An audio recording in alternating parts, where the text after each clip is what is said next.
Dear Venerable Sir, friends, this is the time for our last Dhamma talk, the last day. So to start the Dhamma talk, everyone may consent 3 times. Sadhu, sadhu, sadhu. Namo tasse bhagavato arahato samma sambuddhasse. Namo tasse bhagavato arahato samma sambuddhasse. Namo tasse bhagavato arahato samma sambuddhasse. Yo imesu panchasu padanakkhandesu chandaraga vinayo chandaragappahano so dukkha nirodoti ettavatapiko bhikkave ettavatapiko auso bhikkhuno bahukaro hoti ti. Dear Venerable Sir, Dhamma friends, as most of you know that we have taken a particular discourse from the Buddha as the topic of this series of Dhamma talks, named as the Mahā Hatthipadopama Sutta. So it is of course delivered by Venerable Mahā and there Venerable Sariputta is giving the emphatic introduction on the Four Noble Truths to his fellow practitioners, and therefore he make an initial remark. If someone knows the Four Noble Truths, that means he is mastering the whole teaching of the Buddha or doing the dispensation of the Buddha. So therefore he takes, after giving this due emphasis, he gives detailed analysis of the Four Noble Truths, namely the truth of suffering and the proximate cause or root for this truth of suffering, and emancipation from very truth of suffering and the pathway leading to that emancipation. So we have gone through 4 talks, and where we try to understand the nature of truth of suffering. That is basically the attachment to the 5 aggregates, and how this attachment happens and how it perpetuates. That explains the cause, and that we tried for the last 2 days. Whenever we are seeing, whenever we are hearing, whenever we are smelling or happen to taste something or touch something, or when we are thinking, exactly the same thing happening, that is to say external strike element come and strike on the base element, and whenever these two are meeting each other, each time there is a ignition element or something happening then and there. So when that happens, it is natural for untrained mind to have a value judgment or kind of a interpretation on that very thing arising then and there. Then only we get hooked up with or committed with what is happening, and not only that, whenever we are going to assume or react or going to interpret one or the other thing possible, that very reaction indicate that we have selected that particular thing and ready to forego all the other possibilities. So that very reaction or very interaction with or assuming is, in the sense we can say, as the sankhara-khanda or mental formations. So this is a kind of electric thing. After, when we are to consider and see how that kind of thing happen, then hardly we can take the responsibility. Do we have that kind of intention beforehand? It happened according to our will, or it happened according to our intention or volition or this thing. Hardly we can arrive at a solid conclusion. But whatever may be, by the time we have already committed, we have to bear the consequences. So we become quite vulnerable to the situation as to whenever this kind of a contact going to happen, we can't do away with that. And whenever we are going to do it in a habitual way or due to our rut, then and there it going to arise new karma forces or volitional precipitations. So it is perpetuating in time to come. So the Buddha, and giving such a vivid, lucid, succinct analysis, he come out with a productive way how to tackle it. So that is how this Nibbana Gamini Patipada, that Four Noble, the last lap of the Four Noble Truth come into being. That is to basically practicing the Noble Eightfold Path, and that usually comprising eightfold, but we can reduce that again into the three kinds of trainings: the moral training, concentration training, and the wisdom training that we have fairly mentioned on the way in this series of Dhamma talks. And first and foremost, you must be ready to accept or ready to reflect in a radical way. The five aggregates are something arising then and there. And the very attachment to that five aggregates happening in a habitual way, but hardly we can say whether we have such an intention for that. Sometimes yes, sometimes not. If that is the case, that getting engaged, getting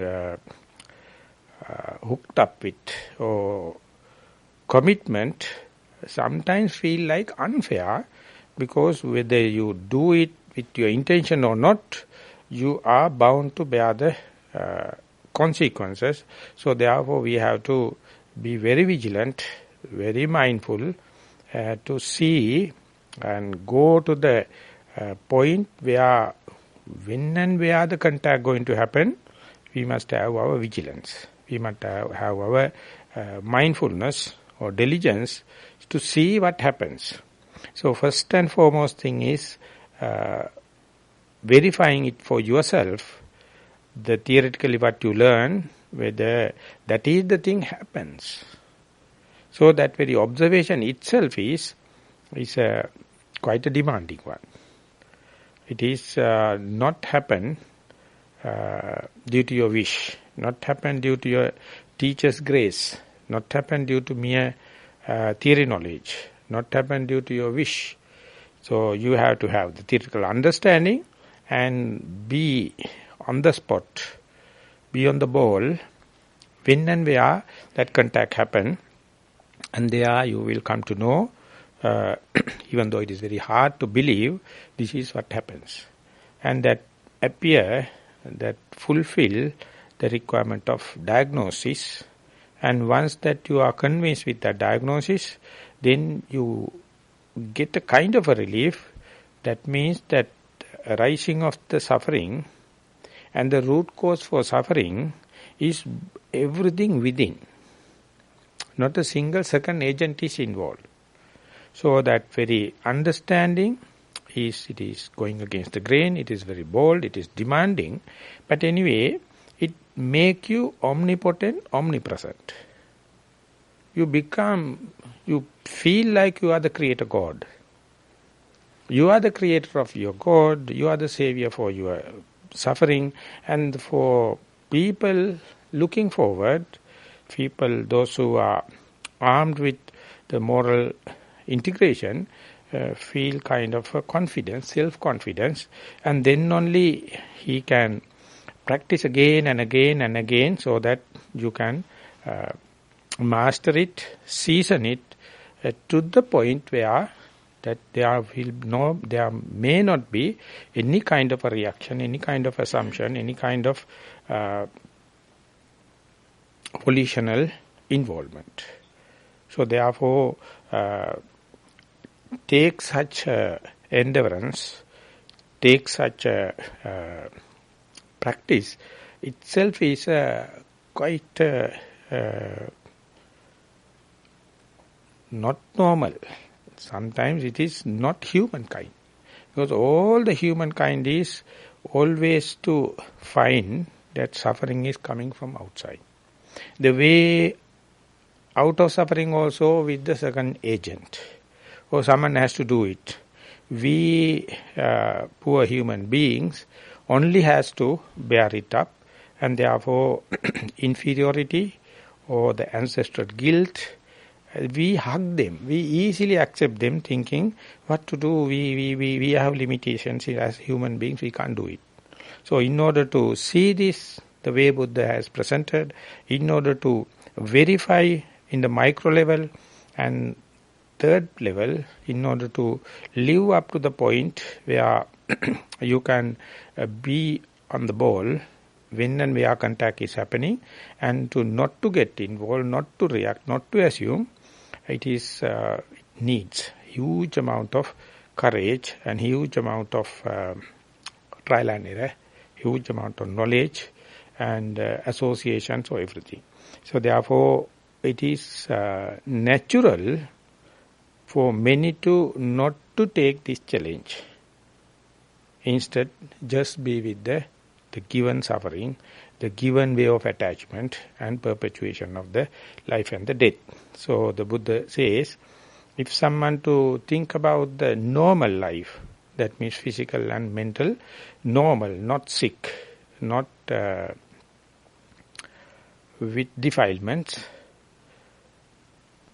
in one place, specifically in the Nakulapittu Sutta, the Buddha says, if someone is thinking, even for a split second, that I am a healthy person, that is nothing but his foolishness.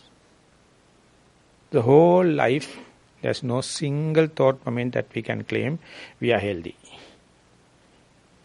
And yet another particular place in the Anguttara Nikaya, the Buddha says, maybe a being can assume that I can be somewhat healthy physically, maybe one thought moment or 1 second or 1 minute or 5 minutes, or he may have some hopes that I may live a life 120 years without sicknesses, bodily sicknesses like. But if someone to think to live a life free of defilements, even for a split second, with the pure, healthy stream of consciousness, that is, Buddha says, it's a miracle. Because we are so conditioned from the since time unknown to have the inferiority, we can't, we won't, we don't have the potential like. And that may be the one reason, soon after the enlightenment, the Buddha thought never to share this profound Dhamma with the sentient beings, because they themselves disqualify themselves. So therefore, how to convince? And as the story goes, a celestial being came and invited the Buddha, please don't do it. If it is so, it is a devastation to the humanity, because try. There are some people with little dust on their eyes, so they can see and they may take it and fight. So we must be happy now 2600 years. There were a lineage of people with little dust. And that is how this whole precious Dhamma, living Dhamma, come up to us. And to maintain this message throughout these 2600 years, it is not an economical task. It is not a political task. It is not a social task. Simply, they are not enough. It must be completely spiritual task. It must be completely religious task. So that means they have to commit themselves, they have to realize themselves, and then only they can carry the message, they become qualified to carry the message. So we are now, after 2600 years, a little bit of tasting the same taste as the Buddha mentioned. Wherever you go, taste the taste of the seawater, it is salty. Exactly the Dhamma, whenever you come to contact with the real Dhamma, that is exactly the taste the Buddha had, or all the other lineage, those who practice had. So they keep on prescribing this Nibbana Gamini Patipada, or Noble Eightfold Path, and that is, in short, we can say, threefold training. So today I thought of, with the light of all what we have discussed, to take this Noble Eightfold Path, or Nibbana Gamini Patipada, and see how much we can understand from the scriptural or canonical sayings, and how we can incorporate into our life. So in that sense, I would like to quote yet another sutta, recently happened me to read, known as Pansudovaka Sutta, that is found in the Samyutta Nikaya, Salayatana Samyutta. There the Buddha says that whenever skillful person going to find a soil which is with gold, and he has to refine the soil, and ultimately he can extract the pure gold, and then he can make whatever the ornament he has to make it. So at the beginning he has to remove the big gravels and the soil, and then he will remove the tiny gravels and some kind of dust, the mud, and third he has to remove the what is remaining in the gold particles, the black color and all the kind of thing. Then he can get the raw gold, and then he has to keep on refining in order to get the workable gold, where he can do the ornament as he wish, whatever he wish to do. So exactly like the Pansudovaka, the person who is cleaning this sandy, the golden soil, the Putujjana, the worldling, is having gold, but it is mixed up with a lot of soil and gravel. So the first part he says the gross defilements, olarika upakilesa. So first, as taking the example from that person who is refining the gold soil, first and foremost we have to remove the olarika upakilesa, that means the transgressional type of defilements that we call physical misdeeds and the verbal misdeeds. This particular sutta, it is included the mental misdeeds also. So otherwise we can find the similarity that indicates that we must be morally sound. We must make a vow, we must make a determination not to kill, not to steal, not to have sexual misconduct, and not to have verbal misdeeds, and that is how we make qualified ourselves as if a removal of the big gravels and the mud. Then, only then, you will come to know, once remove this gross, that means olarika upakilesa, you are to meet up with the medium kind of upakilesa, that is the obsessional kind of defilements. Obsessional kind of defilements cannot be removed by moral training. Moral training is meant for a removal of the transgressional kind. That means you are not violating the social norms. So once you become civilized, you become a citizen, abiding by the law, and then only you come to know you cannot live such a moral life only by physical and verbal refinements. As far as the mind is bewildered, if the mind is untrained, sometimes the mindset will lead you to commit transgressional kind of defilement. Ultimately, you will ruin your life. You will ruin your career. You will ruin your reputation. So therefore, in order to have this moral life, not only the physical and verbal, you have to refine further. That means you have to get rid of the medium kind of defilement. That is, in the canonical language, it is known as Nissarana, or in translated as obsessional kind of defilements. And I remember we kept away one question asking how to deal with the Nissarana and what are the ways. So I would like to deal this, how to deal with the Nissarana, that is to parallel with this medium kind of defilements. The Nissaranas are usually in the canonical form recognized as 5 in numbers: Kamacchanda, Vyapada, Thina Midda, Uddhacca, Kukkucca, Vicikicca. In this particular Pansudavaka Sutra, it says Kama Vitakka, Vyapada Vitakka, Vihinsa Vitakka. Exactly the same thing, 2 presentation. When you go to Girimananda Sutta, it is talking about Pahana Sanya, whenever that means to get rid of.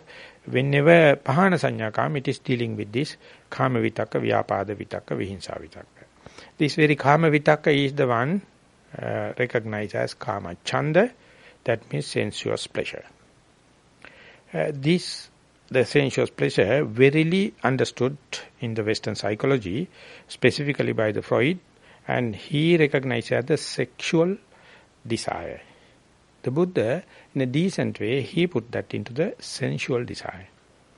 And according to the early findings and the papers of the Sigmund Freud, he boldly mentioned all our behavior on the earth can be explained through sexuality. So many other people criticize him, telling he is talking about Jewish phonography. Because he came to know all our behavior is nothing but the sexual satisfaction and going to get the sexual appetite, fulfill the appetite. But the Buddha put it as a sensual desire. So this is Kamacchanda. So 2 things, in short, we can understand. The representative of or manifestation of Kamacchanda means varietal entertainment. You are changing the things. You are changing the visual things. You are not only happy with the television, you have to see the papers, you have to see films, you have to go picnics, and all the time fulfilling our Kamacchanda in terms of visual objects. And you are not happy only with the radio, you have to have the CDs, DVDs, and all the sounds, whatever available, and that is fulfilling the sounds. That is also same song you can't listen daily. You have to change it. And the smells, if the Western perfume is not enough, you have to go to the East and purchase and import. And for the Eastern people, East is not enough. They have to go to the West and bring perfumes. And the food-wise, I must not waste time. You know it. So we are so much engrossed in this feeding ourselves. And different recipes, and not enough. Still not enough. And as far as the luxuries are concerned, you can see the type of vehicles, you can see the type of coaches, chairs, beds, all the furnitures, that all to give a different, the sensational, tactile sensation for the body. That is called luxuries. And to the mind, lot of pet ideas, pet thoughts, philosophizing. So that is a simple representative of Kamacchanda. So daily how much we are feeding. So we call those who can have the achievement or access to the many varietal entertainment, we call they are rich. That means they are rich in defilements. So much of defilement. So the alternative for this Kamacchanda, the antidote the Buddha mentioned is one-pointedness. Keeping the mind concentrated on one object for longer time. So these are the two things. Whenever the mind becomes concentrated, no kamacchanda. Whenever the kamacchanda happens, very difficult to concentrate the mind. So this is a very living thing, very dynamic and known thing for each and every, but it is just the way of presentation in the teaching. The kamacchanda means entertainment, concentration means applying the mind again and again on the one particular object. So therefore, whenever one person is obsessed with the kamacchanda, he is go in search of varietal entertainment. Whenever someone come to know the disadvantages or consequences or flaws of kamacchanda, they try their best to reduce the variety and come to the middle, so that living a moderate life. Don't go for extremes, because we can't live without basic needs. But the basic need-wise, the economist says we have enough on the earth. For the population of human being, easily we can fulfill the basic needs. But 10% of the people using 90% of the luxuries present day. So the distribution of the wealth, according to the Lorentz curves, is a highly not balanced. Because this kamacchanda, they become blindfold. Whatever the amount the rich top class people are going to have, not enough. Again and again thirsty.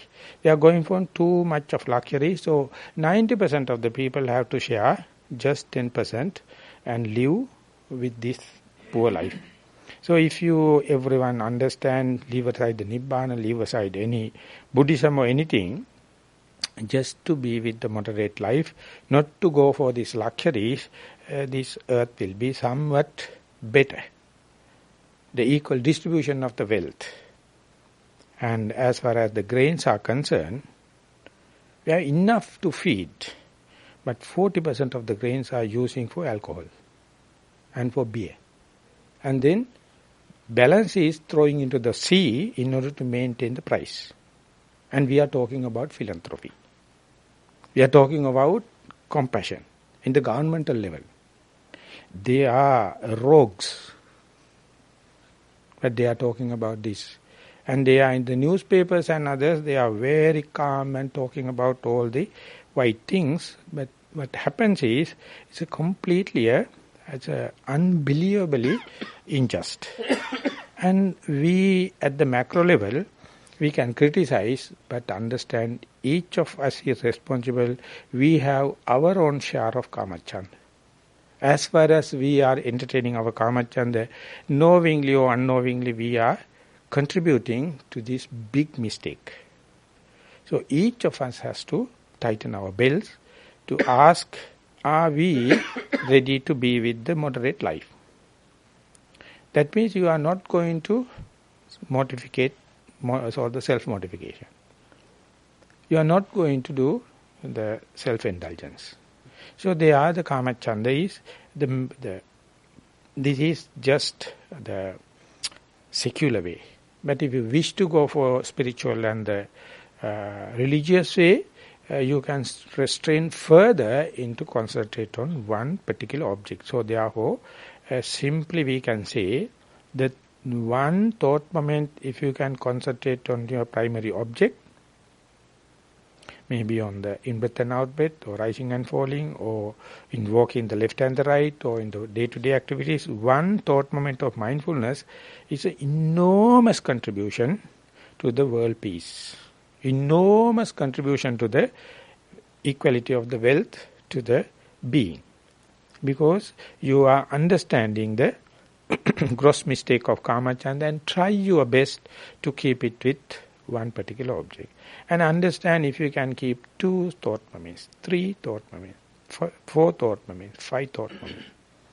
So when I was in Burma, that my teacher used to say, when you sit and meditate, if you can note one rising and falling, or one rising abdomen, falling abdomen, once per second, 5 seconds of meditation means 5 thought moments you have saved to keep it with one object, and therefore if you are to meditate 1 minute, 60 thought moments you are saving.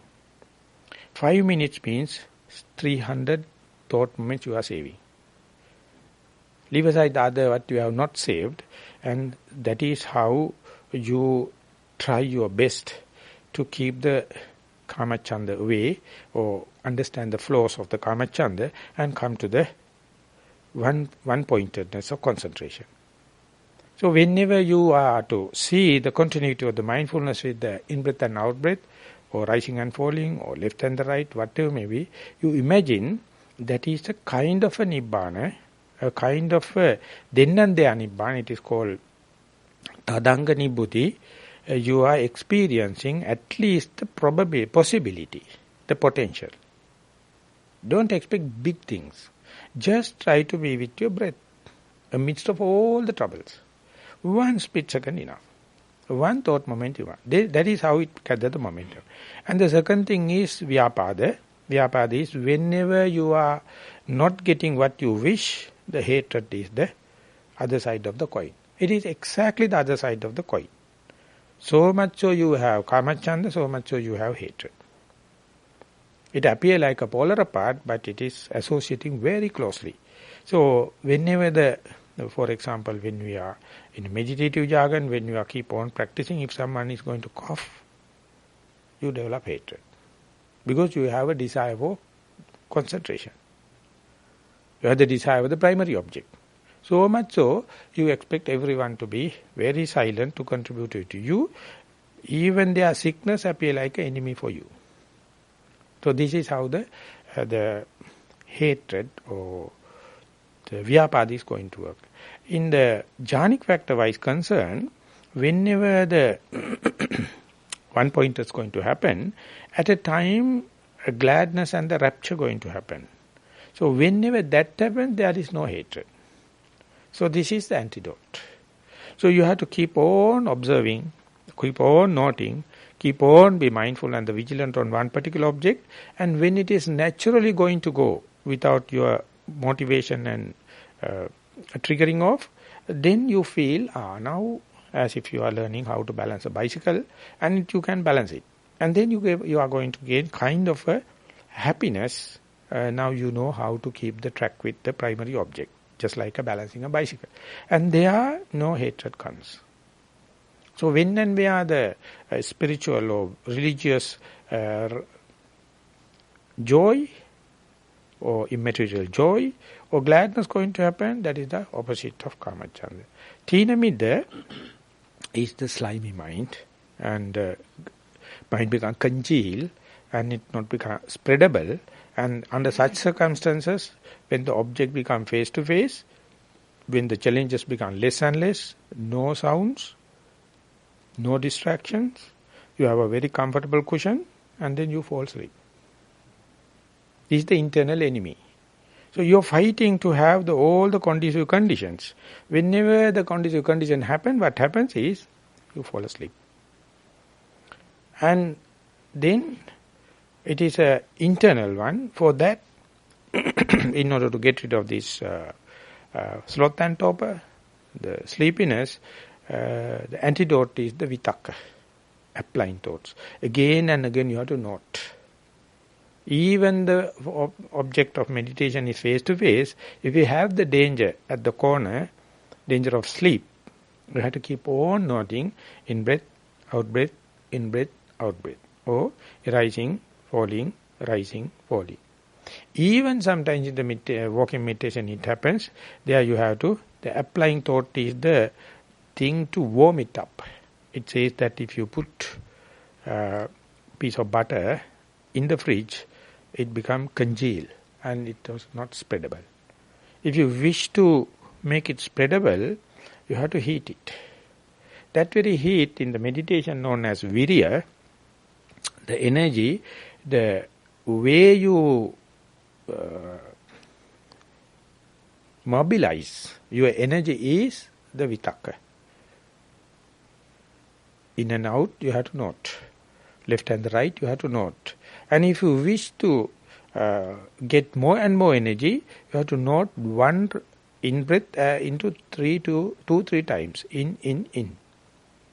And you have to note the one out-breath 2-3 times so that mobilization of energy happens. So you can again come back to the warmed up situation, and the mindfulness will be continuous. So I am just giving the antidote each one, and to see the relationship between the nivaranas and the jhanic factors. And after the tina midda, uddhacha means remorse about the past and excitement regarding the future. So older generation is always thinking about the past and remorse. Younger generation is always think about the future and the excitement. No generation have the natural mindfulness in the present moment. Always we are deranged. So we have to understand, whenever the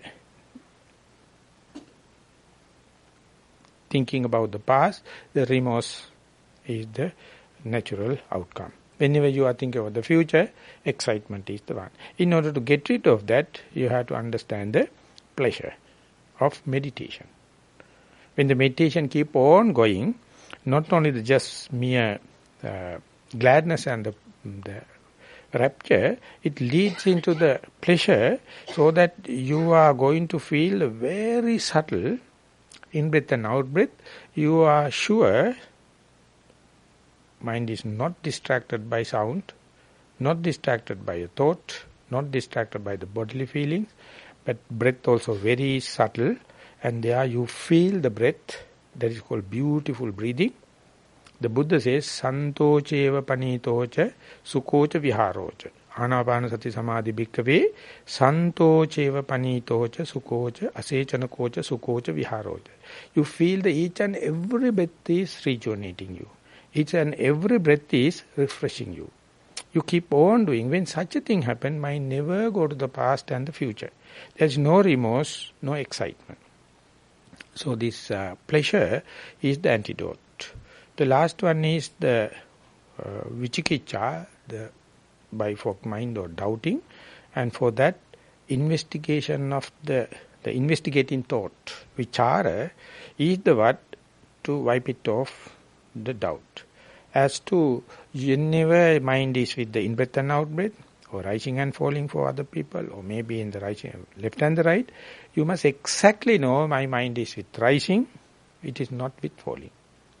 Whenever it is with the falling, you must exactly know, delimited, discrete way, this is not rising, is falling, because you are bound to see, or observant, or inquiring into their natural characteristic. In the sense, the elementary characteristics, the stiffness, tension, movements, cold, heat, all the kind of thing. As far as that inquiring mind is there won't be any doubt, any split mind, any biforked mind. So therefore, each and every time when these jhanic factors going to manifest, it is take care to get rid of this individual defilement. So nivaranas.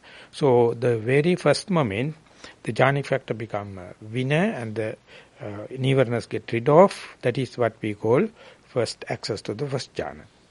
So this in the Pansudovaka Sutta, the Buddha says, at that point you feel mind is not with kama vitaka, not with the vyapada vitaka, not with the vihinsa vitaka, that means not obsessed with the sensuous pleasure, not obsessed with the irritation and fault finding, and not thinking about the harming others.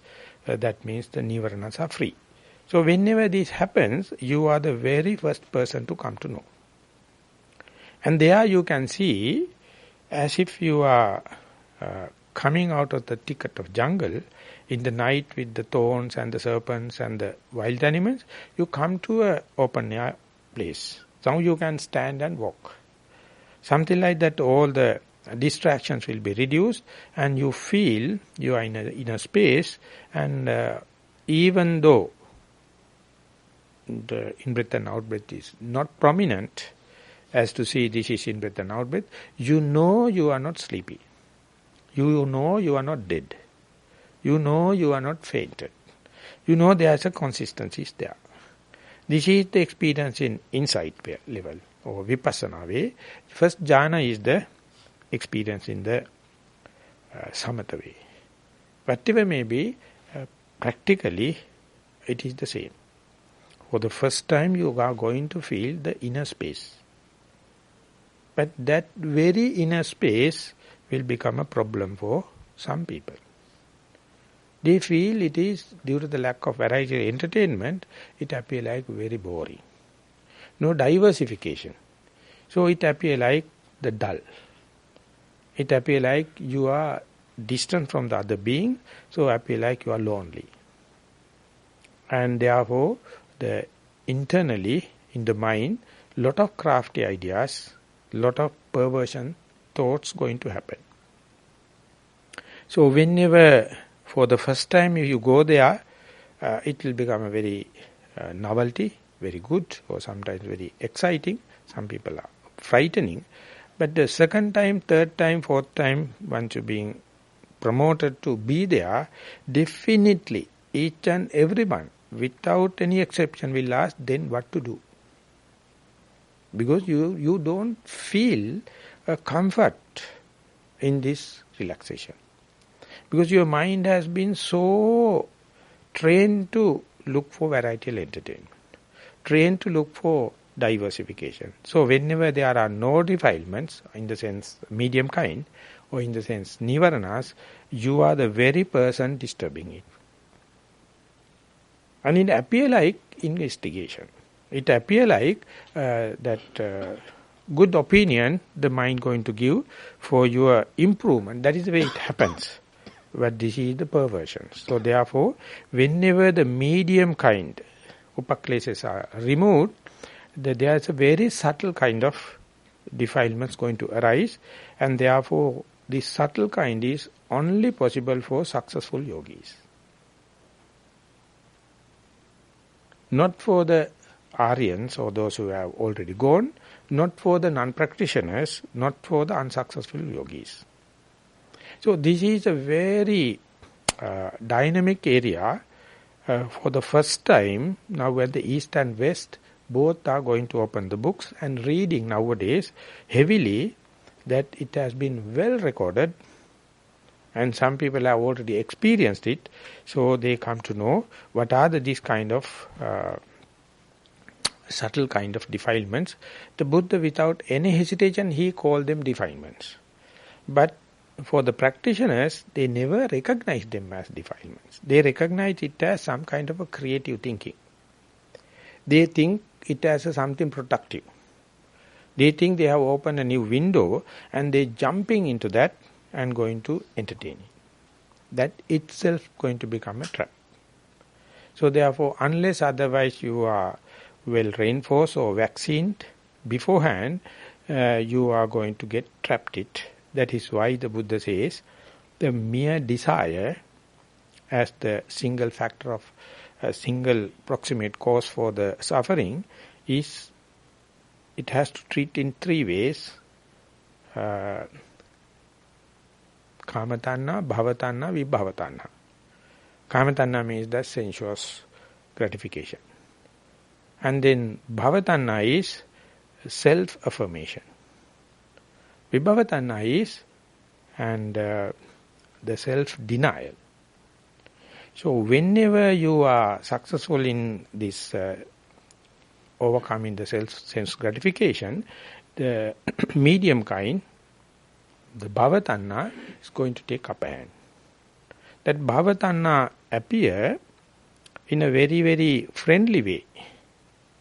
So even the person who is practicing will going to hug it, appreciate it, without knowing its flaws. So therefore the Buddha says, whenever the sukuma, the medium, the subtle kind of defilement going to happen, it appear like kind of thinking or consideration, you are going to think about your dear and near ones. Now I have got a good teacher, I got a good place, I got a good technique, and therefore I must share it with my dear and near ones. So therefore, how can I tell them this message and the success that I have got? So therefore, you get obsessed with that kind of jnati vitaka and keep on thinking, leaving aside your object of meditation, keeping aside your the mindfulness. You get very outwardly, overtly thinking about dear and near ones, and definitely dear and near one come and tell you, yes, that you are good, you are thinking about ourselves, so everyone will be happy together with the Mara, together with the defilements. But you miss the bus. The very person who is advancing will miss the bus. So therefore Buddha is the very first one, says at that level, the consideration about this jnati vitaka is nothing but a defilement, very subtle in form. And then Janapada vitaka means that whenever you come and meditate here, you are usually cut off from the news and all the kind of so therefore the calm and quiet mind will come to know when is that tornado is going to come. How can we come to know that if no one is going to happen, that we all will die, and therefore why not go and tune the radio, look into the newspapers. And while we are here, we don't know whether dollar is assuming or losing. So if it is going to have, it is good. And we don't know what is happening in our village or our place, and therefore this Janapada Vitaka is thinking about losing the present moment and the present place. It appear like benevolent, appear like broad-minded, and the Buddha, without any hesitation, he says, this Janapada Vitaka is the subtle form of defilements. And there is yet another kind, it's very subtle, Anavanyati Parisangutta Vitaka. You make a mindset that now so far you have managed to maintain your moral integrity, and top of that certain amount of concentration. So you are making an image about the superhuman. In future, I will never do any mistake. I will live a life no one can find fault with me. So I am a person always going to get praise. So if I am to do bad, it is not up to me. So therefore you are projecting yourself and putting yourself on a pedestal and start to whitewash. This is called anavanyata parisangvita vitaka. So when these things happens, you are brooding upon them, because the atmosphere is non-frictional. You can keep on doing it. And whoever going to listen it, they will say, if it is not Buddha, why don't you write a novel? It's a very fresh idea, it's very good, keep on writing. Or painting, what about? And do some creating. So this is how, whenever the gross kind of defilements going to go, the subtle kind going to undermine. And you yourself is the main culprit. So if someone going to tell you, these are the traps, you will not be happy to listen. Because it appears like the whole good, well and good ideas, and how and why, when such a creative and productive thoughts coming, why should you consider them as defilements? These all ideas are nothing but self-affirmation. You are going to get the marks by helping your relatives, never with the pure compassion to the relatives, but you to get more marks. And the Janapada Vitaka, thinking about other places also, nothing but to confirm that you are everlasting, you will never die, and you have to have all the information. And about Anavanyati Parisangvita Vitaka is boosting up your ego. So therefore this middle kind is known as Bhava Tanha. This is the existence, is the one you are not thinking about. With the help of your relatives, with the help of your geographic knowledge, with the help of the Superman idea, so all these things going to proliferate. So this is the place you will go against with your teacher. You will go against with your spiritual friend. you will misunderstand the teaching of the Buddha. You will consider the Buddha as a nihilist. You will consider the Buddha as something negative. He never think about aesthetic part. He never think about this beauty of the life. He is always going to teach the negative part of this Jnati Vitakka, thinking about the relatives, negative part of the Janapada Vitakka, thinking about the other places, and Anavanyati Patisangita Vitakka. So this is the point I hate my life.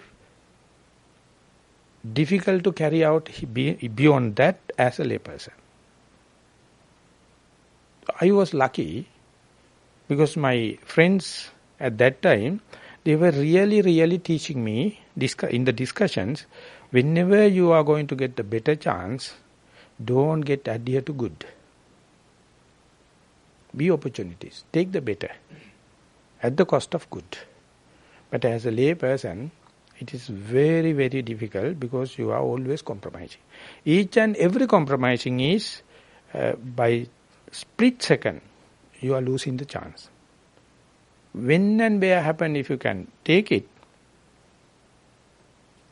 you can do all the things. You can be very friendly with your and helpful with your the relatives.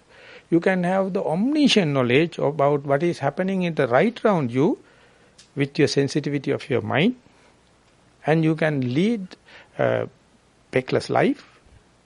But if you are ready to take this chance, instead conceptualization.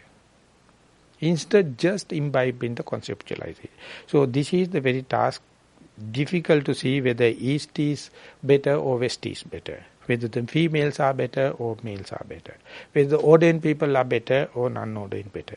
Or the Buddhist better or non-Buddhist better. This is a human problem. And to go without hesitation to that, I would say you must have a radical kind of a reflection. And to see the Buddha, you have to see the Dhamma, you have to see the Sangha, you have to see your own Sila or your moral precepts. That is the only pivot you can work it here. Not the other worldly knowledge. All the worldly knowledge becomes a burden. Because this is going against the grain. So therefore, whenever you are going to entertain, you are going to face up, meet up with this medium kind, the subtle kind, it is really become against the grain. And up to that level, I am really happy with the meditators. Many meditators have achieved a fairly good moral integrity. At least they are trying. And as far as the concentration is concerned also, I have no remarks. But when they come up to that level, sorry. All are backward, looking back, going back, thinking that how can we avoid without thinking the Jnati Vitakka? How can we do away with this Janapada Vitakka? How can we do away with this Anavanyati Patisangita Vitakka? So each time you are going back to the Jnati Vitakka, Janapada Vitakka, Anavanyati Patisangita Vitakka, that is to say, thinking about the relatives and the dear and near one, thinking about the other places, the geographically, or thinking about your superhuman career. So each time you are missing the bus. But the Dhamma is such a beautiful thing, it never ceases to give you the opportunity again and again and again. Because Dhamma is anatta. It has no consideration whether you give a proper consideration or not. It keep on giving. But once you fall into rut, you are the very person closing the opportunity. So therefore Buddha says, I have nothing to help you in that sense. Only I can say, when you come up to this point in this map, there's a trap. Be careful. Be aware. Be prepared. If you go prepared, you will say how much our mind is cunning, how much it is perverted, that in Sinhala we call, on Pali we call Vanchanika Dhamma. Or Shatamayavi, that means that you are assuming unavailable qualities and you are badly hiding your mistakes. If this is happening, very difficult to go forward. And there is not a single individual in the world without these bad qualities also. So therefore, only way to rectify this is openly discuss with the spiritual friends, This is what it happens. If it is so, if the spiritual friend is bold enough and tactful enough, he will let you know this is your hinge. This is your hindrance. Of course, I am telling this is not a crime. This is not a defilement, but this is just hindering you. So if you wish to go forward, not vehemently you have to get rid of them. You have to diagnose them. That diagnosis you can't expect in other religions. Because all the other religions will appreciate it. But the Buddha is telling, these are the traps only happening for the successful yogis, and they are always hesitant at that level. They are taking step back. And the Buddha says it is bad for him as well as bad for the sasana. But anyway, it's a very subtle filter. Very rarely people at least see through, at least go beyond. When you go, we'll say that you have taken a very bold decision and not to worry about the dear and near one, not to worry about the economical and other things happening geographically, or not to worry about the idealistic super ego character, and if you go forward, and that itself is giving a huge relaxation, and I don't claim that is only possible for the monks or the renunciated. Even as the lay people you can do it, definitely you can do it, but I am telling it must be really going against the grain. That is the point I am telling, sorry, you have to be a male. You have to be very bold, you have to be very irrational in the sense, and take the decision, because it is as if you are going to take a bone out of your hand while you are living. It's so much difficult because our rational thinking always tend to justify these kind of feelings. And then Dhammuddacca going to happen. Once that you go there, Dhammuddacca means that you are coming into a different plane, not much it's obsessed, with this kind of thing, and then you are going to consider yourself as a special being. I am successful, others are failure, so therefore I am one-upmanship. So specifically you may read the Sappurisa Sutta.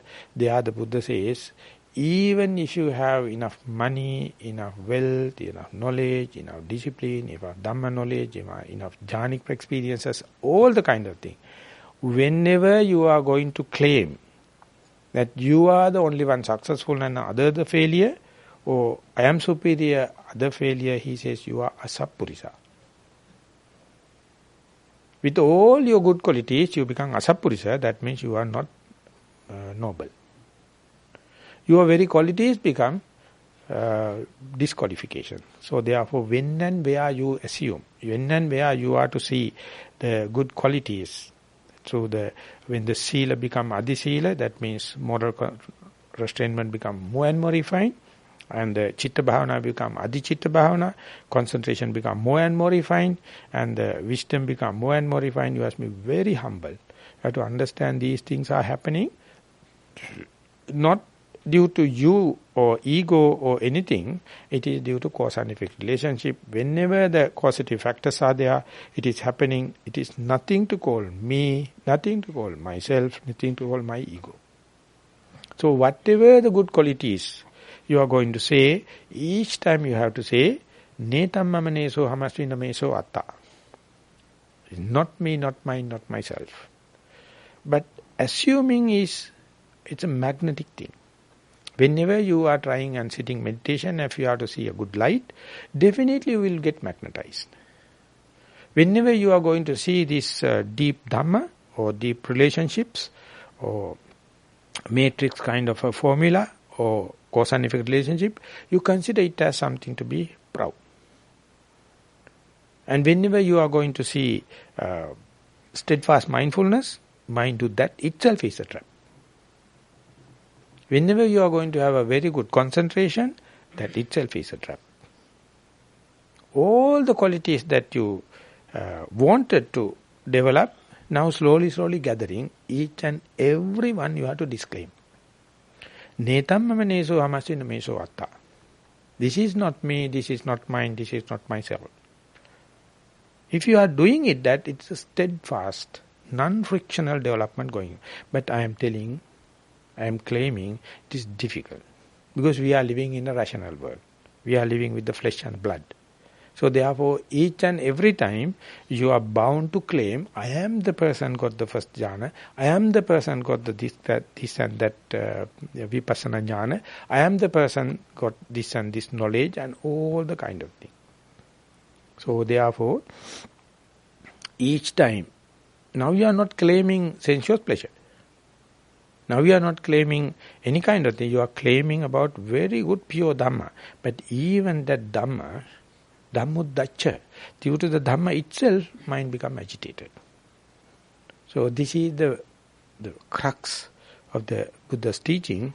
He says you must develop an indifferent mind even towards your good qualities.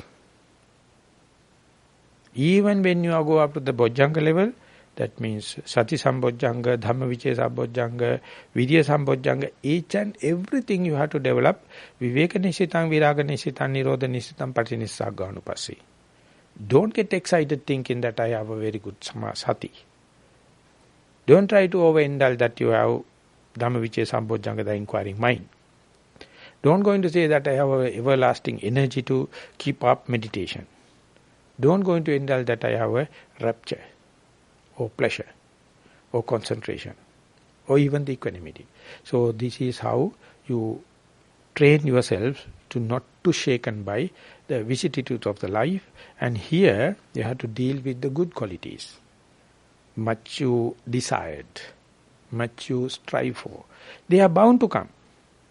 Each time when they come, if you do not know the art of disclaiming, what happens is you become a slave to that very quality, and then and there rusting started. So there you must understand the way of letting go. Each time you let go, you become a better chance to learn it again, earn it again, learn the tactics to earn with your own way, your ways and means. That is how you are seasoning it, mastering it. Each time you get, you drop it. This is generally training in the Anapanasati Bhavana also. When the in-breath happens, you are bound to see the beginning, the middle and the end.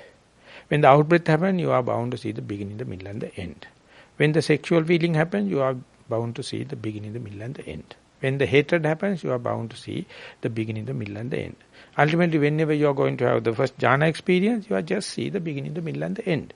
Whenever you are going to get the vipassana knowledge, you are bound to see the beginning, the middle and end. Whenever you are going to see the mindfulness, see the beginning, the middle and end. The moment you try to develop the specific area, see the end of mindfulness with unshaken mind, that is something special. Because you are always expecting the mindfulness to come in and to steadfast. Thinking that mindfulness is a very permanent thing, but mindfulness also is subjected to changes. So, whenever mindfulness is leaving you, at the end of mindfulness, you become upset. You ask how to earn it, how to make it permanent, and what is the mistake I have done so that mindfulness went off. No, mindfulness is yet another Dhamma in order to get rid of Nissarana. Once that Nissarana given up, the mindfulness itself will show, it has its own beginning, its middle, its end. And the Virya also have its own beginning, middle and end. Its concentration also have the beginning, the middle and the end. Even the very wisdom that you are searching have the beginning, the middle and end. So whenever you are observing with the equanimous mind, the end of faith, end of energy, end of mindfulness, end of concentration, end of wisdom, that is the point you become emancipated from these Dhamma. Otherwise you become slave to them. You are always expecting them to come, always expecting to come and stay, thinking they are permanent. But you have to understand they are just tools. What is the purpose of the tool? Tool is to get rid of the gross kind and the medium kind of defilement. Ultimately, don't let that good things to make a source of defilements. That is the point. You have to get rid of your likings and disliking, get rid of your personality traits, and believe on Dhamma.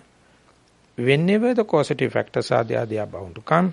Whenever the causative factors are disintegrate, they are bound to leave. Ye Dhamma hetu pabhava, tesang hetun tathagato ahava. Tesang chayo nirodho. Evam vadi Maha samano. That is what Venerable Sariputta, as a layperson, listen. He told, when he is following Venerable Assaji, he told, my teacher says, Ye Dhamma hetu pabhava, tesang hetun tathagato ahava. My teacher says, whatever the Dhamma, whatever the phenomena, going to arise due to the causes. No, not without causes. That itself was enough for him to understand. But there are two more parts of the stanza. Te sanchayo nirodho. The very causative factor themselves ceases to exist. That means mindfulness you take in order to get rid of the gross kind of defilements and the medium kind of defilements, and then ultimately you have to see the end of mindfulness, the cessation of mindfulness, and they are also unshaken. Or disclaim it. That is how you train the equanimity, the equipoised situation. Whatever the good thing happen, they have good beginning, the middle and the end. Whatever the bad thing happen, they have their beginning, the middle and the end. Whenever the causes are there, they manifest. When the causes are there, ceases to exist. You must not lingering upon, brooding that my mindfulness dropped, my concentration dropped. Instead I got some sensuous feeling. Instead I got hatred or sleepiness. So whenever the mindfulness or the path become more and more mature, you see everything as Dhamma. Everything as raw material for you to see. Each and everything is Sankhara, that they have their nature, the beginning, the middle and the end. If you can get the distance look and see, good as well as the bad, everything has, though ultimately mind, come to the center, not to taken away, not to taken for a ride by good, not to get depressed and anxiety to the bad, but instead they are just your own contributions. Buddha says you can stop just by looking the good and the bad without getting involved, without assuming when and where it happens, and that is how you the straightening the shackles. And when you go further and further, you will meet an unanswerable question. That is to say, why I am meditating? What is the motivation? No motivation. As far as motivation is there, suffering is there. The day you do meditation for the sake of meditation, that is the time you are going to entertain the life and enter in the meditation. Though in the end of the Kajjaniya Sutta, the Buddha says, Namo te purisājanya, namo te purisuttama, yasatena bijhanami, yampi nissāya jhayati. The Buddha says not only the human, but in the Devas and Brahmas, even the celestial beings are saluting the person, he who do not know why he is meditating. But he is doing. Regularly he is doing. Because he knows that is the way. Whenever you are not doing, the already gone defilements again can come. So therefore, the Buddha became a Mahapurisa and the Supreme Being, because not only he practiced it and lived up to this for 45 years, he prescribed all the sentient beings. If you are managed to see, if you are wish to see, this is the theoretical explanation. If you wish to digest it, this is the deductive way, the rational way. If you wish to touch it, get the direct touch, this is the way, and therefore, beyond that, Buddha has nothing to do. Buddha can't give you a gracing for you. Buddha can't give you a push for you. He can't give you any other tablet or injection or operation for you. There is nothing you can purchase in the supermarket. This is what we can do, and when we are practicing, just mere practicing itself is noble. whether it's a success or not. So therefore, keep on practicing. Each time you practice, refresh it with the theory knowledge. Again, put into the deductive knowledges. I mean, you have nothing to do, it happens. And ultimately, again, it will, if it is helping you to go and have the direct touch, that's a good path. And once the direct touch happen, it go and recharge and reimburse the theory knowledge and deductive knowledge. And again, helping you to go in the shortcuts, in the forceful way to direct touch. And this is going to turn. This is going to have the momentum when it is happening. Your moral integrity, concentration and wisdom ever refining. So when that happens, that is what you call the Noble Eightfold Path or threefold training in the teaching. And when that happens, you are bound to see the cause and effect relationship. That's why Venerable Sariputta says, the moment you are experiencing the cause and effect relationship under your very nose, you can claim this is the Dhamma. This is the teaching of the Buddha. Whenever you are dealing with Dhamma, you are bound to see cause and effect relationship. And the Buddha says, whenever you see Dhamma, you see me. Whenever you see me, you see the Dhamma. So that means you can't see Dhamma without transforming yourself. It is not an academic task. It is not a philosophical task. As and when you do, the reforming, the refining process is going on, keep the door open. Keep all the time door open. Don't try to be stereotype. Don't try to be the clinging into this idea or that idea. Dhamma will take care. That is how the way leading to emancipation. So I thought of this as the final talk. Thank you very much for listening.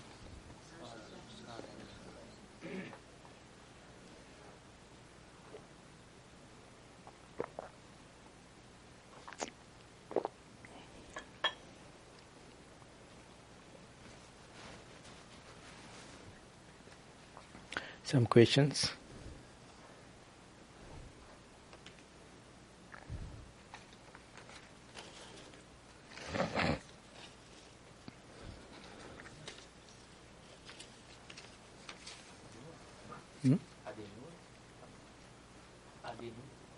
It appear to be. Now, how would you recommend the deepening one's spiritual growth? I think I answered for that 1.5 hours time.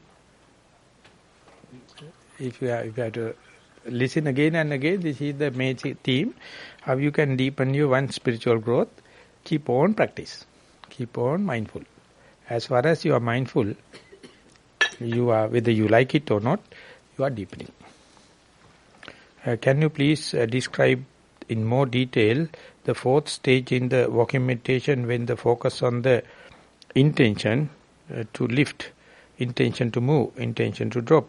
This is of course the top gear of the vehicle, as if that first time you are going to introduce the mentality. Till that you are doing the lifting, moving, dropping, all are materiality. Once you mastered to keep it for 10-20 minutes, then you feel it is appear like auto run, just like a puppet.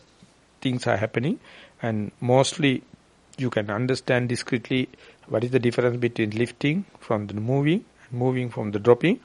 And when that happens, you have to think about the wish to lift or desire to lift or intention to lift and the lifting action. And the intention to move and the moving action. Intention to drop and dropping action.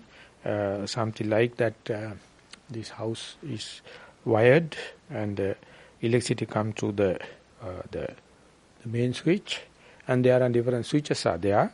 When you switch on, a light will come, a motor will run, cooler will happen, heater going to happen. So whenever the switch on, that particular iron thing going to give that function, not otherwise. Moment you give the electricity, that going to give it function. Likewise, our body is like electric system. When the switch on, that particular function going on, without switching on. And all the others are ready and waiting till the switch on happen. Switching on is the intention. So unless you have developed sharpness of the mindfulness, very difficult you to understand because so much of things are happening at a time. So whenever you are reducing and going to do one thing at a time and that done well theory, and then only you can understand each and everything is waiting a command from the mind. Once a command happens, the action takes place. Exactly, the electricity is there all the time, but till the switch on, you switch it on, the function never happens. So even the winking of your eyes, even your lifting your hand, everything has its own intentional base. So first you have to master the materiality, and then only you become qualified to go into mentality.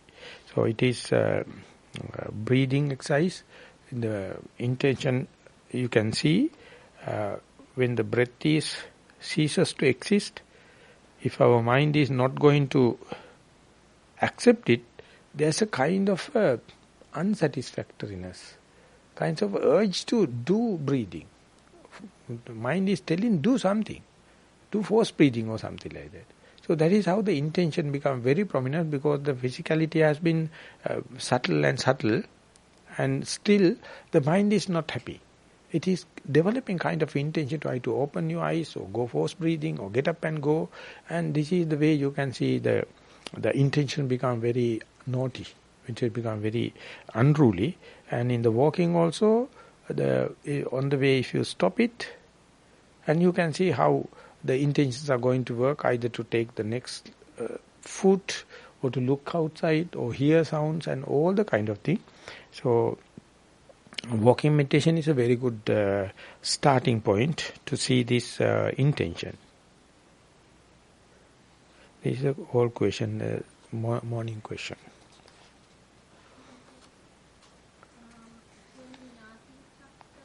Jnati Vitaka, yes? Right. Were you saying that the woman can do it? Next level? Because you people are teaching me like that. When I go to England, that lady was telling me that she was very organizing everything.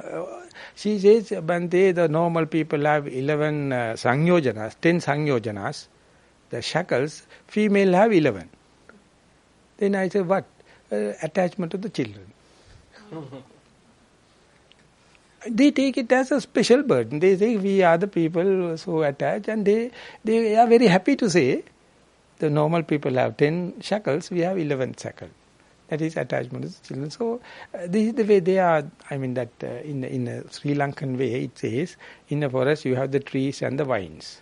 Trees are the males and vines are the female. They are whirling around and entangling and taking the structure of the tree. Huh? Sometimes you may find some similarities. I don't know, but there is not. But in the East Asia, it understand that the male-femaleness. Tree is the male, female are the twins.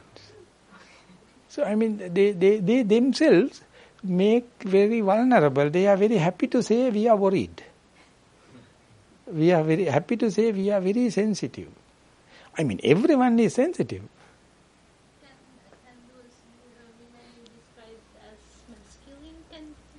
That is that very minakateng ipadila na puluwan. But even there are some female, they have the male nature. Even the female are there, have the female nature. So that is why that sister asked me to use the word very carefully, otherwise I will be asking for trouble. So masculinity and femininity.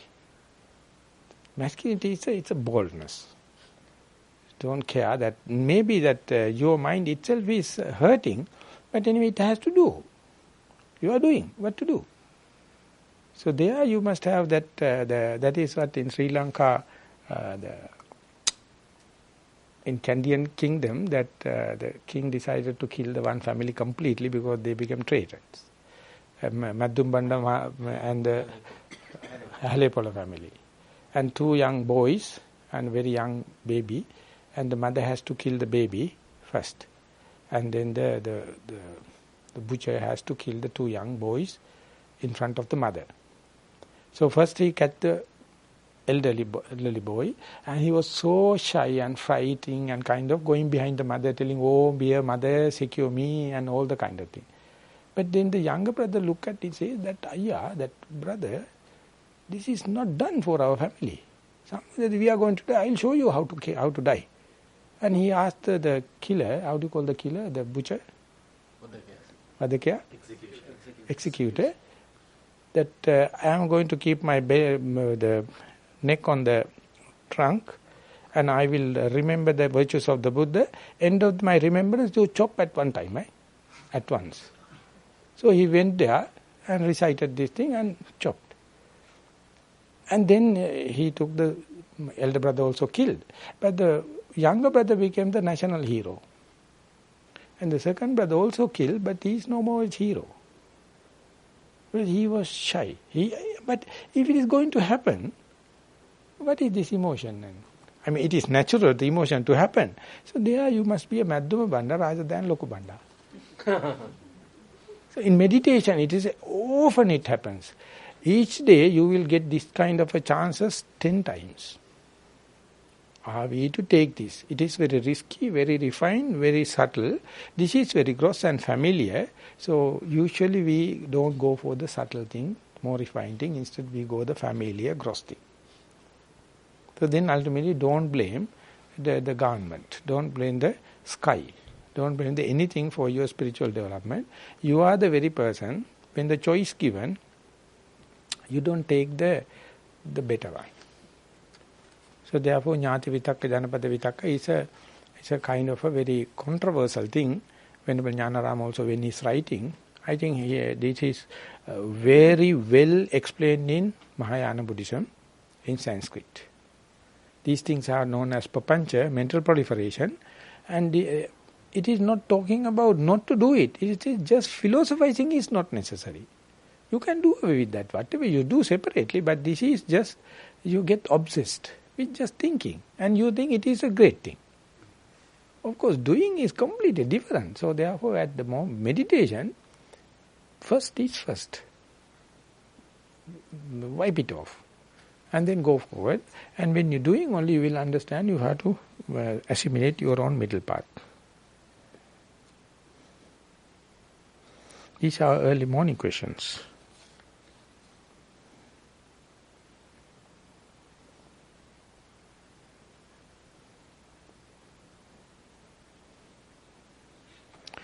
This is a new one, I think. Bhante, you said it is good to meditate in a group and also discuss the Dhamma. When you have a group of people who have different levels of mindfulness and understanding of the Dhamma, can there be an obstacle to some people in the group? So that is why those who are high in mindfulness and the understanding always must be humble. Always must be not showing, not bragging. So therefore, in the discussions, everyone has the equal share to present their views. Ultimately, Dhamma has a kind of a nature, the truth will ultimately come up to the surface. Truth naturally come. So when we are in the Nilambe, each day at 7:30, we get soya coffee or something like that, discussion going on till 10 o'clock. There's no discussant. Everyone is talking. Different people come from different cultures and they talk, and the Godwin is just like a vegetable, he is just waiting, listening everything, never tell anything. After the end, toward the discussion, he says, all what we discuss is you find in that particular discourse the Buddha has delivered, and there the Buddha has mentioned something like that. He never give any kick, he just give this thing. And ultimately only thing I found is, at that time I was very inferior. My English also no good. I have no any precepts. I am just going and participating. I don't know duty and attraction. But only thing I understand is everyone is sharing the same question. Every human has the same question. Different way they are presenting. So when I am listening, I found they are raising my question and answer also there. So why not? In the university also, I am very bad in the academic career. So what we do is, if the paper is tomorrow, today everyone get together and talk. So we are just going and listening. Because these people are learning about the past papers and tutorials and kind of thing. I don't know how to do. Api කියන සිංහලෙන් කියන්නේ කුප්පිය පුරවනවා කිය. කුප්පිය තියන් ළඟටලා ඉන්න. So when they are talking, we keep the vessel open. Whatever coming is good. Because I am the last in the list. So whatever they are going to give, they sometimes refer to the past papers, so this book and that book. So we get the main advantage. So I am very happy when they are talking about Kuppi Purana. Just go there and just listen. But exactly the same, if you are associating bad friends, you will be taken to the bottom. If you are associating good friends, you will be uplifting. So therefore, the gradients of the mindfulness is a varietal entertainment. It's good. You have different people come out with different, but no one has the malice idea. No one is coming here for the sensuous gratification. They are coming to refine. So therefore, even the wrong thing given, the other person can correct him. So therefore, discussions, and one of the masters put it in this way. In the world, there are 3 exercises which can give the whole body experience. There is horse riding, swimming, and climbing a coconut tree. And there you have to, all the muscles has to get involved, otherwise you can't do it. And the 4th one is the discussion. Discussion is enlivening you, not only the mind, not only the body, everything you get engaged when the discussion is going on. So therefore, whenever you feel the living Dhamma. Dhamma is going to live. Because everyone is talking with their own experience, not from the books, not from their philosophizing. They are the encounters. So therefore, usually it is doing good. But are there any rules you would apply in a discussion forum? Lack of rules is the best rule. No rules. Anyone can tell anything. Then only the truth comes. The truth is not belongs to someone. No one has authority about the truth. But someone can interpret Dhamma differently. Never mind. That we must have the right for him to interpret it that way. So we can ask your justification, your this thing, and if he can manage it, why not? And recently in the discussion, the Harvard University professors and the scientists and the Dalai Lama and his disciples, Dalai Lama told, I am coming from, that I am wearing the Buddhist cap. I am coming from the tradition. But if you manage to disprove my Dhamma, I am ready to disrobe. Why not? I am giving some concept, and you have to. Then the philosopher, the Harvard University professor, they says, he being so traditional, telling like that, we must feel ashamed being scientist. You must be so open to go. And whenever the discussion happens, Dalai Lama says, I am sorry, I am putting my Buddhist cap. And this is what it appears in the book. I am sorry, this is what I am telling, but I would like to participate as a normal being. Whenever he is putting the Buddhist cap, he says. And otherwise he is taking part. And the discussion is going, you feel it, how much they are sharing or communicating, East and the West. Now the dialogue is going on. So therefore, don't worry. When the openness is there, only the truth can come. When you are restricting only, the dirty things comes. Don't manipulate. The Dhamma is, whenever the democracy happens, openness happens, Dhamma is the only one to come. It never happens under the manipulations. So Dhamma has its own way. The last question, can a Samatha yogi choose to practice insight meditation? I don't know, these questions, I don't know.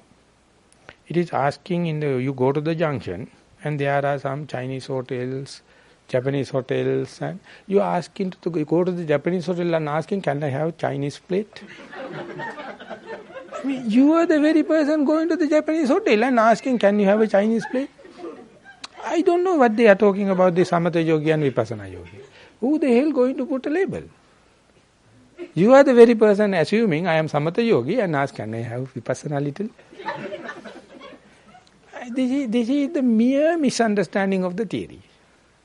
This is what you call assuming. Put the label aside. Be mindful. When you become mindful, you are not assuming, you are not putting any label. Who the hell is going to tell that you are Samatha Yogi? The world is transient. You go Samatha Yogi, at time we are Vipassana Yogi we at a time Samatha Yogi. And then this question is ever to arise in each and every discussion. So my simple answer is, when you go to the Japanese hotel, don't ask Chinese plates. Go and ask in the Chinese hotel. As a Samatha Yogi focus on the breath, he or she naturally tend to experience concentration leading to jhana. If this happens, how is he or she to practice inside meditation? If this is the natural tendency, it is after coming out of the jhana that one practice inside. Yes, that when you are applying the mind or mindfulness to the breath, according to your character trait, whether you will see either air column or you may see the touching point and discriminative understanding, so that you don't know, but you verily know how many facets you can see. So let it continue. When if it is Samatha Yogi, after a certain amount of Samatha concentration, the Buddha says, Samahito bhikkhave yatha bhutan janati passati. Whenever the concentration happens, your vision, foresight will go into arise. It is not you, it is not Buddha, it is not the someone's recommendation. Whenever the mind becomes concentrated, you are bound to see. There is no gear changing like anything you have to do. It is natural unfolding. So, but anyway, if that is the question can arise, if this is the case, why the people practicing before the Buddha never invented the insight? Well, they went to the jhanic practice, but they consider the jhana as the end, as the final. So therefore, they were happy there, but the Buddha was the first and foremost person to question the jhanic state of mind. He considered it is not the end. He radically thought this is still within the whirlpool, I must break it. And now the world is having the theory understanding of insight, deductive understanding of insight. So therefore, once the jhana come up to a certain level, you have to revise again from the beginning, and then you may meet the junction to the vipassana. So don't make it a, these are options, don't make it limitations. If you are a Samatha Yogi, it's an endowment. Once that Samatha go up to a certain level, it will open again, either to Samatha or Vipassana. Bhante, I have a question. This is a very general question. I think from what you said, it is clear that we cannot replace the walking meditation or the sitting meditation with the breath, with any other kind of day-to-day momentary meditation type that we do. But as you know, we all kind of go to, we just walk back from, when we leave this place, we go back home and we are starting work tomorrow and the day after, and then we go into this crazy world and start working with concepts and ideas and all the defilements and temptations around us. What would be your advice for us to try and be mindful in our day-to-day, as we move, with the rest of the world? What would be your kind of guidance or advice? So if you are to visit a place with anthrax, so you have to get a vaccine. If the vaccine is there, you are going to go to the place with that contagious disease. If you get the vaccine, the antibodies are there, the immunity is there. So even if you go, there is no contamination. That does not mean that you are killing the germs, but your immunity is there. So therefore, if you know you are going to a place like this, best thing is to go prepared. Vaccine is it's a medical example, but go prepared. Now you are in a vulnerable place. So whenever you are in a vulnerable place, don't go and search for remedies. Just diagnose how the mind is working. You have to be fully open to see how my mind is working under uncertainties, under different variables, and that without that basic data, without doing this feasibility report, you can't write a proposal. You have to collect feasibility information first. That means now you are going not the same person. You have the value of the mindfulness. You know there is nothing defile you unless otherwise you second it, you accept it. Many proposals are there. What is the thing you are going to accept? That is the thing you are going to defile you. So you are the very person seconding some of the proposals. And you can't do away with that. So understand, this is happening due to my this desire. This is happening due to my this conceit. This is happening due to my this egoistic idea. That's why I like this project and this one. The person is proposing is independent and innocent. Out of this everything, you are the one select some of them. That selection happen due to 3 criteria. The desire, the conceit and the egoistic. But I am telling you can't do away with it. Therefore do knowing the amount of commitment you do.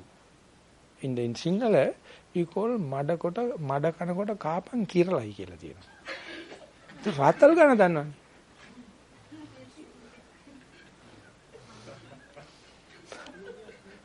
I don't know that.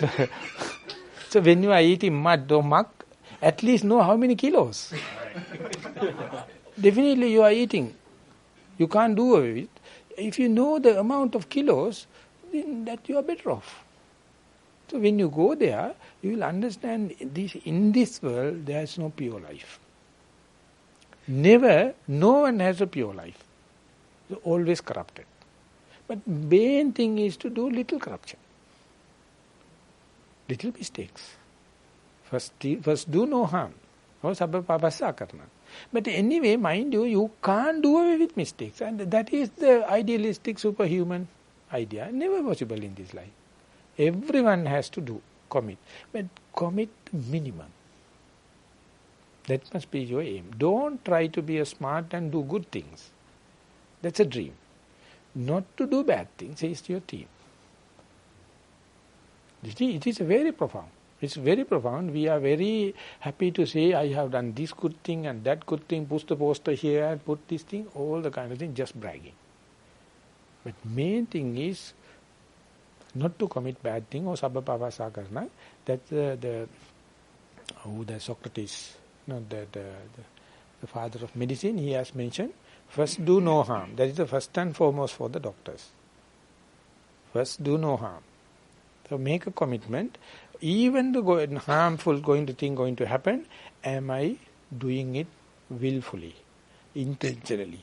If it is so, definitely you have to bear the consequences.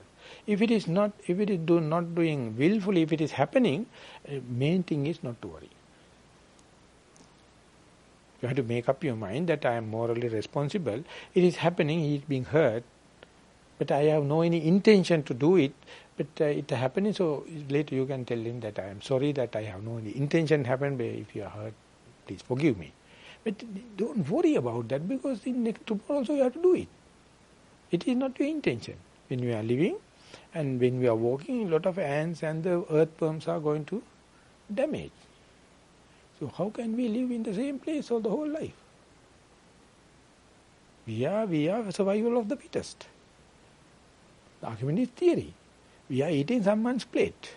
We are sleeping on someone's bed. We are wearing someone's clothes. So therefore, do the least harm. You can't do away with that. The world is capitalistic. World is survival of the fittest. You are exploiting. You are exploiting. Don't say no. Exploiting. But do it for the moderate life. Don't go for luxuries, because it's a crime. It's a crime. You are helping the big governments to do big fraud by searching luxury, by going behind the advertisement, by giving support for this information media. Be moderate life and see what is lacking. The moderate life is such a contented one. Not you are living in the future. No one can make agenda for you. You are contented here and now, more than now, and then life becomes more contented. On renouncing. Serious, huh? Naturally, Serious. I'm Okay. talking about. Okay, I am So, listening. I am A lot of listening. people have this question. So, in Buddha's time, there were people who have became first century, second and third. Why can't now and make a decision? Decision for what? To renounce the lay life. To renounce the? Lay life. And Yeah, it's good. so that time you are confident, you know, on the right path. Yeah. But then coming. So I am early also and getting telling, into this so all one kind of person, trouble. one person came to Nissarana and immediately he told, I want to be a monk. I had my own doubt. Then I asked, what? Bhante, I had a very successful life. In Sri Lanka we have a lot of boutiques and kind of 3 hotels and very nice happening, and ultimately someone came and ruined everything, and I am so desperate and therefore I am really fed up with, so I want to be a monk. That due to your unsuccess of the lay life is you are going to become a monk. I will challenge you, go back, have the 3 stores again, run the thing in the profitable way, that day you become qualified to be a monk. Not otherwise. Because it's a more challengeful thing here. You think due to the difficulties and weaknesses in the lay life, you become qualified to be a monk? It's a joke. It's a more difficult thing. So you must be more than the normal person. You must be very happy, living the life. Whatever the thing going to happen, you must face it, according to your capacity. So this is sharpening your mindfulness. So whoever going to come in Nissarana for the meditation, the monkhood, is first do 14 days of meditation and show others that you can live in the moderate life and have a happy life, or not otherwise. And if you're going to say 1 year, you have to live a lay life with the brown clothes, telling everyone that I am going to renunciate, they will come and say, do that job. Do this job, this, that, blah, blah, blah, blah. So he'll be hacked for 1 year. Then only if he is happy, he'll be the qualified candidate. Not normal. So therefore, just your consent is not the main thing. With that, reputable the organization has to recognize you. That recognition is done by practical, the experiment, just like in ragging in the university. Oh. Yes. Do you have here all that? No. It's a lacking part, it must have. when in the Sri Lanka, yeah. Huh? I mean, even if you see a dog go to a different place, all the dogs get together and bully. Have you seen? I mean, that is the way testing. And earlier, whenever the Zen monastery is there, when the visitor comes, the master go and question him. And if he can't give a proper answer, he has to leave, even in the midnight. If he has to convince, and that is the first class bullying. And in the Nalanda University, the professor is always at the gate. Whenever the candidate happens, he interviewed then and there. He has to prove on the spot, and then the master says, in or out, that's all. He says that I am coming from all the way and I am not prepared. No nonsense. If you got to go in, you have to prove yourself. I mean that may be, but I am telling, this is a natural selection. You have to prove you are qualified enough to capacitization, have big challenges in time to come. So wherever you go, testing. Wherever it goes, that you have to be prepared. You have to be a Girl Guide or a Boy Scout to improvise anything, to do impromptu, to adjust into. And the Buddha is demanding heavily on that. Very heavy demand. He says that with a monk, even king renunciate, he has to come and depend on the same way just like other beggars. Exactly. No intermediate spaces. Drop into the same and go to the humanity.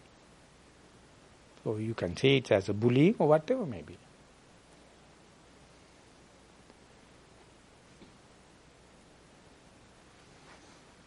I have a question about health.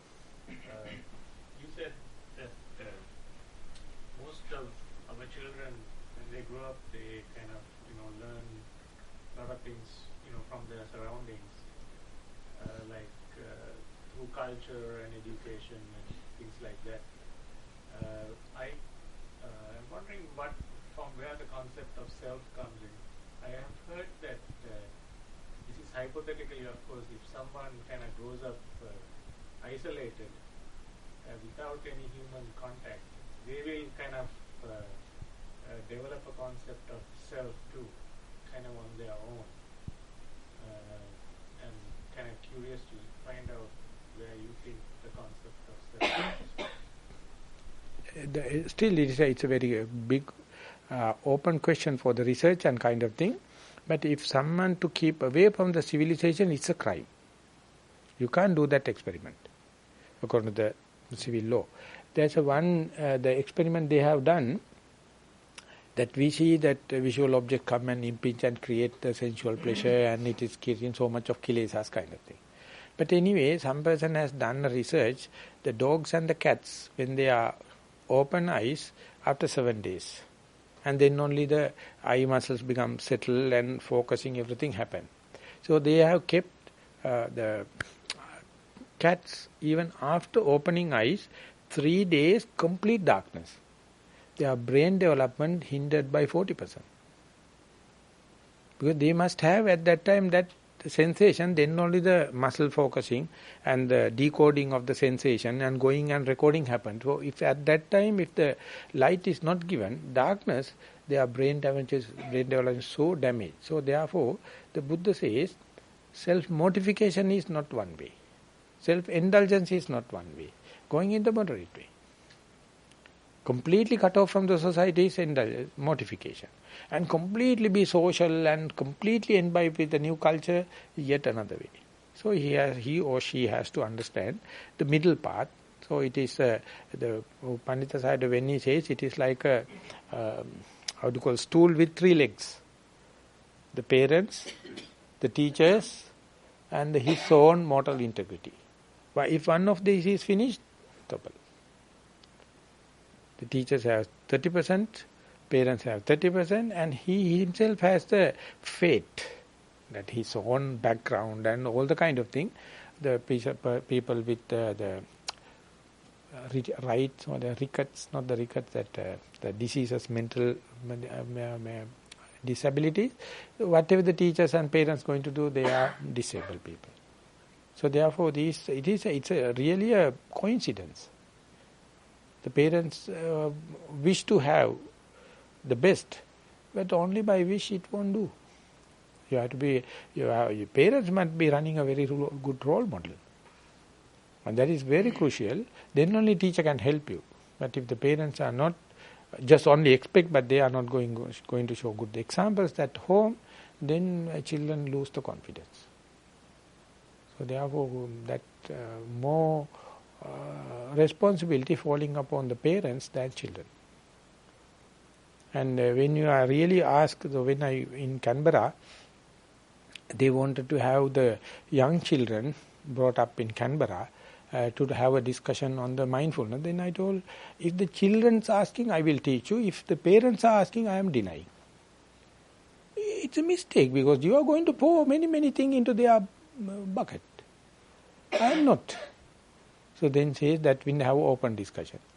Then parents are telling that they are arrogant and they are not loving with the children and parents and all the kind of... Then still I told that you elders are talking, shut up.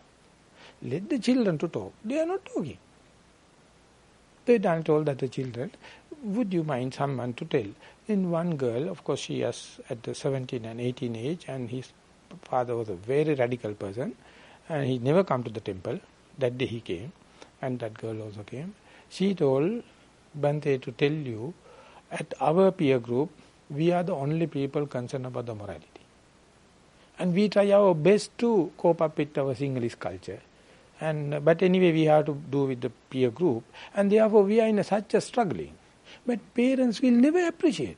They always expect us to the highest. So therefore, how can we bridge this? They are unsatiable lot. Unsatiable. They never satisfy. How can I? Then I told you, you see that they are in a struggle. The peer pressure is there, and at home they have their kind of thing, and they are giving a kind of a fight without anyone's syllabus, and even then no one is appreciating.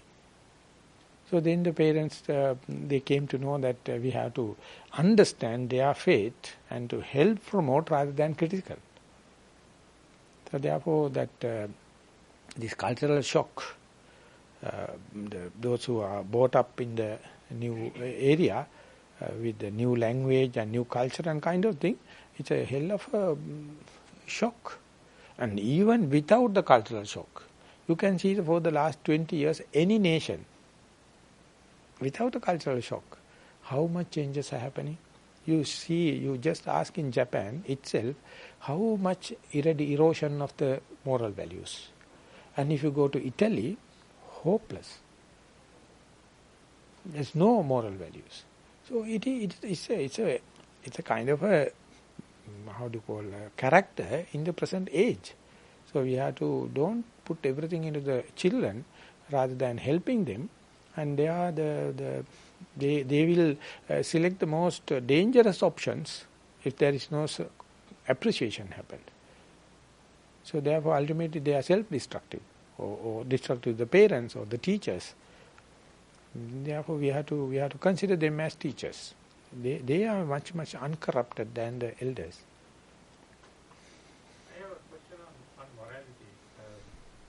You said you mentioned about how judgment is kind of looked upon as not such a good thing. But isn't morality based on judgment? I mean, when you kind of decide, what is good and what is bad, aren't you making a judgment there? This question also came in Canberra. It's a very nice way. One mother came and told, Bhante, you are telling at a stage that good and the bad is not valid, judgmental is not necessary, and unassuming, and under such circumstances, how can we raise our children? Then I told, that is why the Buddha says, daily start as a beginner. The beginner start with morality. Once the morality is completed, go to the concentration. But the concentration completed, only you go to the inside, there only you challenge the convention. Till that, and therefore, I can give a remark, morality is boosting your ego. Concentration is boosting your ego. And at the inside knowledge only you are destroying it. And one person, in the Western person, he put it in English, he says, first you need to be somebody before becoming nobody. So, making one somebody is you are boosting it by morality, moral integrity and the concentration. And then you throw it away. Then you discard or disclaim it at the vipassana level. And therefore, in the beginning of the sitting, even you are a vipassana yogi, at the beginning you have to take care about the morality. You have to take care about the concentration. Once that this is come only, with time, the meditation will lead for more and more towards the thread passing, the convention, and going to the absolutes. So don't start at the right from the beginning of your sitting. Each day you start as a beginner. So therefore you are concerned about the ABC. Never forget about. If it is so, you will be cut off from the world. And you run lunatic, mad. Because you might understand the limited value of this moral value or the ethical do's and don'ts. You must never contradict any society. If it is so, you will get you will cut off from the navel. Your taproot will be tapped, and then no survival. You have to understand with the due understanding of flows of it. And then when you come up to the higher levels only, you are going to be non-judgmental, unassuming. So now the American meditation, because Bodhi criticized, many people are talking about the vipassana without the dana and without the sila. And it is like you are going to bud separate variety into the stock. Never happens. So you have to have the dana. Dana means that sharing other people with the materiality, and then the moral integrity, securing the other happiness for not to give fearfulness, and then only you are qualified to be concentrated on vipassana. Instead, many people say vipassana is the best, so I start right from the vipassana, and then they find uprooted. They find not well cultured, not well rooted in the culture. So therefore, he has written 2 papers that now we have experimented enough with vipassana in the America. Very rarely, very countable little number of people only can understand it, because they don't have the cultural background. So cultural background you have to right from the start from the dana sila. So for the Sri Lankan people, there are enough dana, no meditation. Yeah. Are you talking about the Goenka program? The Goenka, the ones Bhikkhu Bodhi also criticized it, but later Bhikkhu Bodhi went there and sit, because he also had the same headache. Never worked. Yeah. So therefore, that I am not going to mention them, because that asking for troubles. But the thing is, start ABC method. So you are foolproof. There is no chances to mistake. Don't think you are becoming Montessori by doing ABC. No, it is going to get a good base, good sound base, and repeating the good foundation is no harm, and it make you humble. Ready to, anyone can come and advise you, because if you have any moral upset, someone has to have the chance to come and say, hey, you are doing something wrong, then you have to say, yes, I am accepting. No harm. So that in the vipassana, when you are associating a vipassana circle, very easy, people are very flexible. They at least theoretically understand we must be humble. But the societies and the sila and samadhi, so much of horns. So fighting and showing one-upmanship and bragging and all the kind of thing. So I am fed up with that. Fed up. I am not much happy with the religious people. Because they are always the show-off, the bragging, and telling this and that. Vipassana people hiding as much as possible their qualities and just try to be a citizen John. Siribiris. Just Siribiris. It's an art. My teacher told, even you become a Mahā Thero, or 20, 30 years of seniority, wherever you go, you must understand how to plug. Appreciate their setup, appreciate their values, don't violate it, and if you have know that, you will never get implanted. And no one can teach you. You have to. So you have to be a very good the Boy Scout or Girl Guide. Wherever you go, what is the most impromptu adjustment and improvisation, and fit with the people in the normal sense, then only the spiritual path will go. Don't underestimate the norms, social norms. They have their own meaning, specifically for that locality.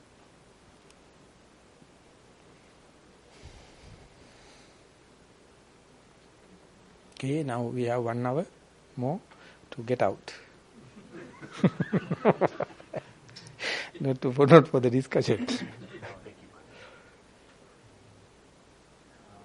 So I just want to thank Bhante Dhammajiva for accepting this our invitation to come to Minnesota. So I'm going to say some stance first.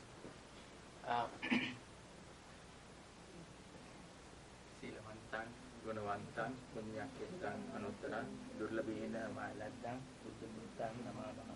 Silavantan, Gunavantan, Punyaketan, Anuttaran, Durlabhena, Mailaddan, Buddhamuttan. Silavantan, Gunavantan, Punyaketan.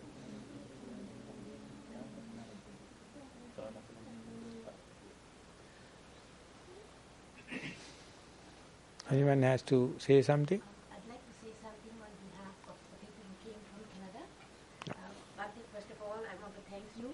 All of us appreciated and learned a lot, and we are very happy that we had this opportunity. But I also want to thank you for letting Channa know so that he couldn't make it possible for us to come. So I want to thank Channa and all the people here for giving us this opportunity and treating us so well. Everything was very, very good. The food was good. The location was good.